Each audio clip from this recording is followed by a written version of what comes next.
इस वीडियो में मैं आपसे नॉन फैट बेली के बारे में बात करने वाला हूँ। अब इसका क्या मतलब है? ये एक ऐसी हालत है जिसमें किसी का पेट उभरा हुआ होता है, लेकिन ये चर्बी की वजह से नहीं होता। मतलब पेट में ज़्यादा चर्बी नहीं होती, ये दरअसल पानी होता है। इस कंडीशन को असाइटिस कहते हैं और ये असल में लिवर का मसला होता है। जब लिवर बहुत ज़्यादा डैमेज हो जाता है तो लिवर से ये प्रोटीन वाला पानी लीक होता है और पेट के अंदर जमा होना शुरू हो जाता है। इस हालत में जो आपके नॉर्मल और सेहतमंद लिवर सेल्स होते हैं उनमें जख्म बनने लगता है। इसको फाइब्रस स्कार टिश्यू कहते हैं और इस कंडीशन को लिवर सिरोसिस कहते हैं। इसमें लिवर का फंक्शन मुतासर होता है और ये अपना काम सही तरह से नहीं कर पाता। इसी वजह से पेट में पानी जमा होना शुरू हो जाता है। लिवर सिरोसिस एक दिन में नहीं होता, इसको सालों लगते हैं डेवलप होने में। अक्सर लोगों में इसकी कोई अलामत जाहिर नहीं होती और आपको पता भी नहीं चलता जब तक ये मसला पैदा नहीं हो जाता। कई सालों तक गलत खाना और बुरे लाइफस्टाइल की वजह से पहले फैटी लिवर होता है, जिसकी वजह से ये सोजिश आती है। ये सोजिश दरअसल आपके मुदाफ़ियती निज़ाम का जवाबी हमला होता है, जिसे इम्यून रिस्पॉन्स कहते हैं। इसमें जिस्म अपने ही लिवर सेल्स को ख़राब करने लगता है और उनकी जगह स्कार टिश्यू बना देता है। इस हालत के इलाज के लिए जब पेशेंट को सिरोसिस या लिवर फेलियर होता है तो सबसे पहले उसका सोडियम कम कर दिया जाता है ताकि पेट में पानी कम जमा हो। इसके अलावा डायरेटिक्स दी जाती है, जो पेशाब ज़्यादा लाने वाली दवाई होती है, ताकि एक्स्ट्रा पानी निकल जाए। कभी कभी पेट का पानी डायरेक्ट निकालना पड़ता है जब लिवर बिल्कुल काम करना छोड़ देता है। ये मरीज के लिए एक तकलीफ दे अमल होता है। जो बात मैं आपको बताना चाहता हूँ वो ये है कि इस हालत में मैं क्या मशवरा देता हूँ। सबसे पहले हमें ये समझना होगा कि सोजिश की असल वजह क्या है, ये मसला कहाँ से शुरू होता है। हमें असल मसले तक पहुँचना होगा, जैसा कि फैटी लिवर, रिफाइंड कार्बोहाइड्रेट्स, चीनी वगैरह। आपको अपनी खुराक में से कार्बोहाइड्रेट्स को कम करना पड़ेगा।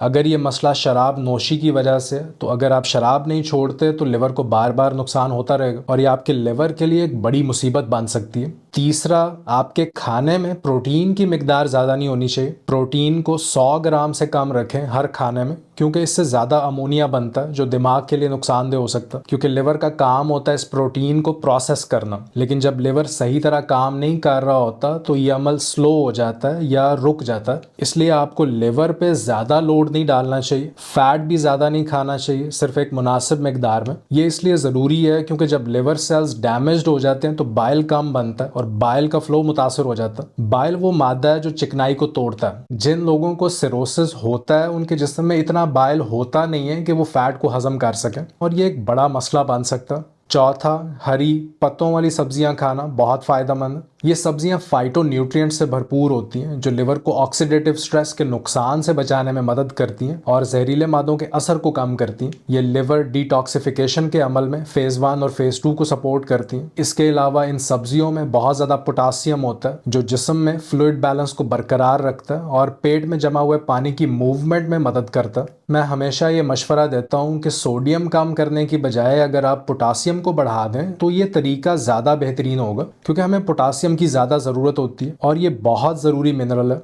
फिर इन सब्जियों में मौजूद फाइबर आपकी आंतों में मौजूद बैक्टीरिया की खुराक होता है। इन बैक्टीरिया को गुड बैक्टीरिया कहते हैं जो जिस्म के मुदाफ़ियती निज़ाम का हिस्सा होते हैं और आपको बीमारियों से बचाते हैं। ये बैक्टीरिया बाइल को रिसाइकल करने में भी लिवर की मदद करते हैं। बाइल का 90% हिस्सा ये बैक्टीरिया बनाते हैं जो फैट को हजम करने और फैटी लिवर से बचने में मदद करता है। इसलिए आपको इन बैक्टीरिया को सही चीज़ें फीड करनी चाहिए। 5वें नंबर पे इंटरमिटेंट फास्टिंग है, जो कि बहुत ज़रूरी है। क्योंकि ये सोजिश को कम करती है, जो कि सिरोसिस होने की असल वजह होती है। ये आपके पूरे डाइजेस्टिव सिस्टम को ठीक करने के लिए बहुत अहम है। छठी बात, वक्त। आपको हकीकत पसंद और रियलिस्टिक अप्रोच रखनी पड़ेगी। अगर आपको सिरोसिस है तो ये समझना ज़रूरी है कि ये लिवर का बहुत सीरियस मसला है और कभी कभी ये इतना बढ़ जाता है कि लिवर ट्रांसप्लांट की ज़रूरत भी हो सकती है। अब मैं ये बात इसलिए कर रहा हूँ क्योंकि बहुत से लोग ये सोचते हैं कि वो कुछ हफ्तों या महीनों में ठीक हो जाएंगे, लेकिन असल में लिवर का ये मसला इससे ज़्यादा वक्त ले सकता है। लिवर जिस्म के सबसे बड़े ऑर्गन्स में से एक है और कभी कभी इसको ठीक होने में कई साल लग सकते हैं। बहुत से लोगों के लिए ये मुश्किल होता है कि वो इतने लंबे अरसे तक अपना इलाज और डाइट सही तरीके से फॉलो कर सकें। इसलिए कंसिस्टेंसी सबसे ज़रूरी चीज़ है। बहुत से लोग ये नहीं कर पाते, लेकिन बात ये है कि अगर आपका लिवर बहुत ज़्यादा डैमेज हो चुका है तो आपको लिवर ट्रांसप्लांट की भी ज़रूरत पड़ सकती है। इसलिए आपको ये समझना होगा कि इस मसले को ठीक करने में कितनी ज़्यादा मेहनत और वक्त लगेगा, क्योंकि ये एक बहुत बड़ा मसला है। मिलते हैं इंशाल्लाह नेक्स्ट वीडियो में। अपना ख्याल रखिए, दुआओं में याद रखिए। अल्लाह हाफ़िज़।